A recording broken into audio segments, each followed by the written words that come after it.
This is all you needed to do, Mercedes. This is exactly what I wanted to see you take into consideration when you're designing new cars moving forward, is to look at the past. Even the 20s, the 30s era of car design, when you had such elegant vehicles with these beautiful sculpted proportions. You have that in your library, so why not take that inspiration and turn it into something in a modern form? And that is exactly what Mercedes has done here with this Vision iconic concept. I mean, I'm so happy to see this design, because I felt for a while that Mercedes has not been on point when it comes to the design. The AMG GT is a fantastic looking vehicle, don't get me wrong, I love that car. But the EQ series was, for me, a total flop. The reason why it was such a flop is it did not have any sort of inspiration from past Mercedeses at all. And they added this bubbliness design to it, which made it feel like something outside of Mercedes lineup through their entire history. Did not have a connection to anything that's happened before in the past of Mercedes. And that is a big deal for a brand like Mercedes, when they have all these iconic models from the past, to take this inspiration from and create something unique, something beautiful like this with the Art Deco interior that we have in this vehicle. So I had to make a video on this, and I really, really hope that this is something that will be close to production, even though the proportions look not production ready. I don't know. I hope we can make cars like this go into production eventually, because these are the type of sculptures on wheels that I want to see out on the road, specifically from a brand like Mercedes. Before I jump into Photoshop here and have a look at these absolutely stunning sketches, first of all, and one thing that I'm a little bit mad about is Mercedes did not give us a 3/4 rear view for the press photos. When you have a design like this, you definitely need to have a 3/4 rear view in the press photos. I mean, we have a straight, like, top view rear view, but that's it. And then we have a 3/4 front view, side view, and the interior view. So they should be proud of this. I want to see all the details and all the angles of this vehicle and be able to appreciate this fully. But as I said, before we jump in here to Photoshop and dissect this stunning design, let's have a look at what this is and if we can expect it to actually go into production in the future, which I definitely hope to see. Car Scoop's article linked down below. Mercedes futuristic Grand Coupe looks like it time traveled from the 1930s. This looks like it could be in, I mean, Christopher Nolan is not going to make another Dark Knight, I don't think, or Batman movie, but this looks like this could be a Gotham City vehicle with this Art Deco interior that looks so cool, even though it's minimalistic. Very hard to do this, and I rarely see this happening when we have a minimalist interior like this, and it's actually extremely interesting to look at. They've accomplished that here as well. So the Vision, Mercedes unveils sleek two-door concept, previewing its future design direction. It evolves the Vision Maybach 6 theme from about 7 or 8 years ago, which was also a stunning convertible concept that didn't really go anywhere. Had massive overhangs in the rear end. It looks a little, maybe too long, but it was still a very elegant design. And you also have this illuminated grille, signature grille, which in this case, when you have it on black, like this, black wheels, black exterior design, illuminated star up top, and this illuminated grille, it works so much better than it does on the GLC, in my opinion. I'm not entirely sure why. I'm going to try to figure that out when we jump into Photoshop, what it is that makes this grille work on this design, but not so much on the GLC. You got a retro-inspired cabin, you got solar paint and level 4 autonomy. We can skip the level 4 autonomy. This is a vehicle that you want to approach slowly. You want to take your time to take the sculpture in as you approach the vehicle. You want to open the door, you want to fire it up. Unfortunately, it is a full EV. And this is one vehicle you want to take for a slow cruise and just clear your mind when you're sitting inside of a vehicle like this.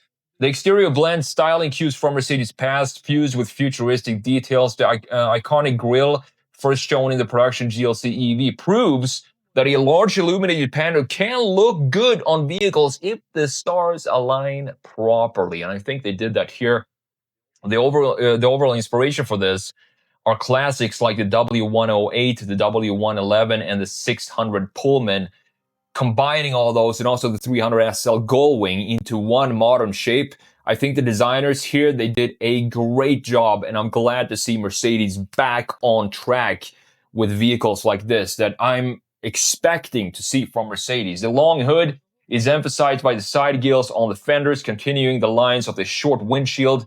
The sloping roofline leads to a curved tail with clear references to the 300 SL Gullwing. Beautiful rear end. Unfortunately, we don't get a 3/4 rear view press photo from the rear end, which I wish we had. According to Mercedes design chief Gordon Wagener here, he says the show car draws inspiration from the golden era of automotive design of the 1930s. He describes it as a sculpture in motion, an homage to timeless elegance and a statement for the future. I mean, just look at this design. What a stunning piece of design this is. And the overhang in the rear is way less than we had in the Vision 6 Maybach concept. And it looks so much better to just have it a little shorter like this right here. It looks beautiful. I also love these out or air vents here on the side, how it follows the cut line of the door line going in here. In classic, beautiful proportions, very stately front end, upright right there. As you can see, we have the illuminated grille here. A bit of a top view, rear view right here as well. You can see the rear view here looks like an old 30s design with these muscles, these very soft sculpted muscles over the rear axle, looking absolutely stunning. Just a beautiful design from Mercedes. Also like the simple LED that we have in the back. Now in the interior, the company chose the Art Deco movement as an inspiration. Perfect. This is an Art Deco vehicle. This is what I wanted to see for the interior. I usually don't like these type of steering wheels that we have here because it really, most of the time when you have a steering wheel like this, it is so simplistic, it clashes with the rest of the interior. But this interior just comes together nicely. It's targeting lounge-like comfort. You got a 4-spoke steering wheel. Fronts a transparent Zeppelin-shaped dashboard, while the instrument cluster features animated analog style displays. So we have a bit of analog features in here. 4 traditional style clocks in the center dash as well. One that doubles as an AI companion. A plush bench trimmed in deep velvet blue. You can see the interior here, just how stunning this is with all these Art Deco vibes. Look at the door handles here. This is the craftsmanship that I want to see come back for car manufacturers such as Mercedes and luxury brands. Beautiful steering wheel. I mean, this steering wheel by itself is just a piece of art. And I also like this elliptical dash that we have here. Some very interesting features behind the steering wheel. You can look at this. Look at how beautiful this is. This is the type of styling that the interior designers should be focused on more. Not put massive screens in the interior. Instead, focus. The details matter because all the details build up to the final product, the final unit of what this product is. Now, I'm not sure what this exactly is, but it's still very beautiful. We have the seats, the separation of the seats in the front end, and these are the analog watches that we have in the center portion. Looking stunning. Some nice sketches here as well. Steer-by-wire, and that's the interior features right there. It targets level 4 autonomy powered by neuromorphic computing, a system modeled on the human brain function. That's kind of scary to think about. What does that mean? The automaker didn't reveal the specifications of the fully electric powertrain. I mean, when you have a hood like this, I so want to see this have a big V8, a V12 under the hood. Like a 6-liter V12 would suit this design so well. And that is what I think this is born to have under this beautiful hood.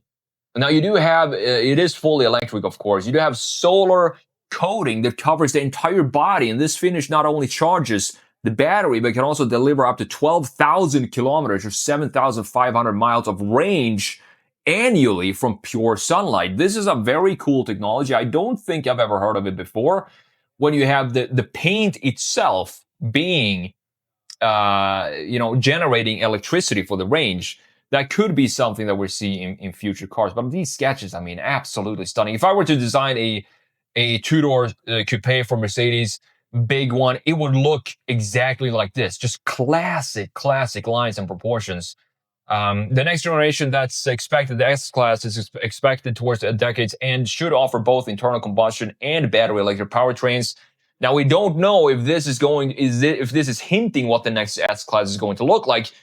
It would be great if it is, and it would be even better if they're actually thinking about bringing back the S-Class Coupe, the two-door, in this type of fashion. This would just blow the previous generation out of the water. When it comes to styling, looks so much better. Whether this new concept is merely a design study or a genuine preview of what's to come remains uncertain. Here we have the Maybach 6 concept with the coupe and the convertible. You can see just how far the rear end sticks out. This overhangs probably some Guinness World Record of rear overhangs in a car, but still very elegant lines. And to me, still feels very Mercedes, this design. So let's jump into Photoshop here, because this is what matters the most. This design and how important of a vehicle this is, at least to me, for Mercedes. Looking at these beautiful sketches here by Tim Borman. Great job, Tim Borman, with these sketches. Fantastic looking vehicle. Looking absolutely stunning and on point when it comes to the proportions of this vehicle. Look at how simple this is. It's simple, yet it has so much personality, this car. Look at the greenhouse and how far back the greenhouse sits in the sketches, and the beautiful reflections that we have in the side view, with some portion in the lower section that has this nice curvature to it, going down and creating a nice line flow into the front, into the rear end, and also this lower section in the front having a connection with this line. It's just spot on to me. This is exactly what Mercedes should be doing.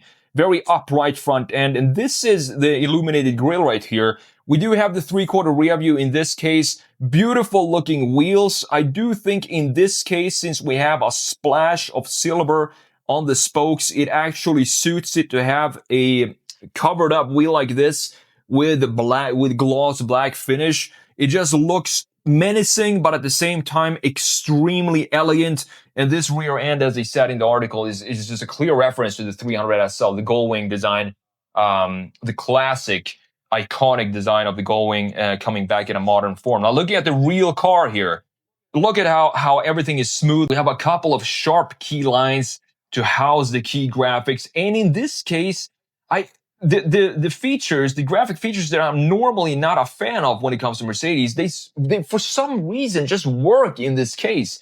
For example, the star light in the headlight, it looks like it suits this vehicle, and the big grille in the front end being illuminated. Now, I don't understand why I really like this grille on this vehicle, because everything else is so simplistic, and then we still have the big grille sticking out, screaming too much.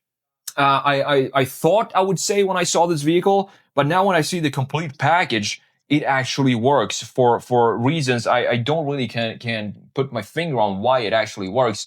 I also love how low it sits to the ground in the front end and the proportions overall with the very small greenhouse. So looking at it from a side view, check this out. If we draw a line from the front to the rear and the entire length of this vehicle, check out where in relation to the length the driver actually sits.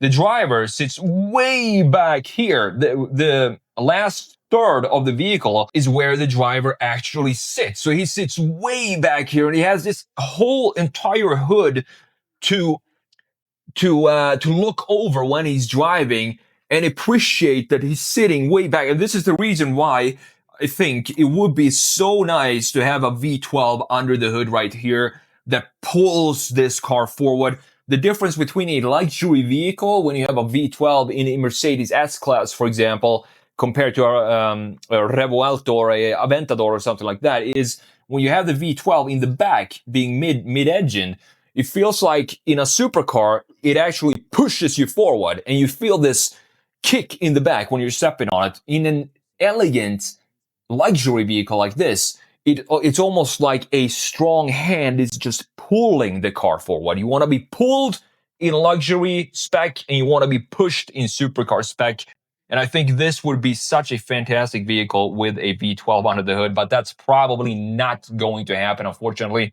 I love these side vents that we talked about in the article, looking absolutely stunning and how they connect to the cut line of the door itself. Looking beautiful. We have some chrome here in the lower section, chrome coming back in the rear end here as well, in addition to this very low sitting front end. Look at the overhang in the front end. Super tight overhang in the front. A little bit longer in the rear, but it's nowhere near as extreme as it was on the Maybach Vision 6. Now, it's a great view of this vehicle, this rear view for sure, but I still want to have a 3/4 rear view. But look at the sculpted muscles over the rear end. This is 30s design to me, coming back in a modern form. And if we look at what BMW has been doing for the last 5 years, with all the shouty graphic features in the front, not elegant, the opposite of elegant, squared off features and graphics in the front. This is exactly where I want to see car design go back to, just elegance like this. And sculptures, like the chief designer of Mercedes said himself, this is a sculpture in motion. And I feel like I feel the same way about this vehicle. Very simple graphics for the taillights here as well. I don't want to have them be more complex than this. We don't need to put star patterns in here. Just keep it simple. 2 lines, LEDs like that, Z8 style, looking beautiful. Now, last but not least, this interior, I thought this was going to be just a bunch of screens when I first saw this vehicle, just a big screen like this. But thankfully, they actually took some time to think about what type of vibe do we want to have in this interior. The exterior feels like Gotham City, Art Deco, and they definitely brought that in this interior with everything that goes on here. This Zeppelin style dash, not sure what this is, looks like some sort of generator. And look at all the small details, looking like a piece of a cathedral sitting inside of the dash. And you also have these analog watches here, and this looks to be analog features. I mean, I'm not sure how you're supposed to. This is probably the speed right here, 20. It says 20. Not sure what these are, but I'm not opposed to it one bit. It adds a little bit of complexity and makes the interior feel interesting. I'm actually glad to see that we don't even have a single screen in the interior here. Compare that to the hyperscreen we've seen from Mercedes from the past couple of years. And of course, this beautiful steering wheel screams Art Deco, and so does the door handles here as well. Again, looking like part of a cathedral somewhere in Europe from about 500 or 600 years ago. I also actually like the interior with this blue fabric vinyl or whatever this was, and not have it be leather. I think this suits it so much better. These were actually the panels that we looked at earlier. You can see them right there in the middle with the beautiful styling for the pedals themselves. So overall, I mean, Mercedes, I feel like Mercedes is slowly coming back with force when it comes to their design language. The AMG GT new one looks fantastic.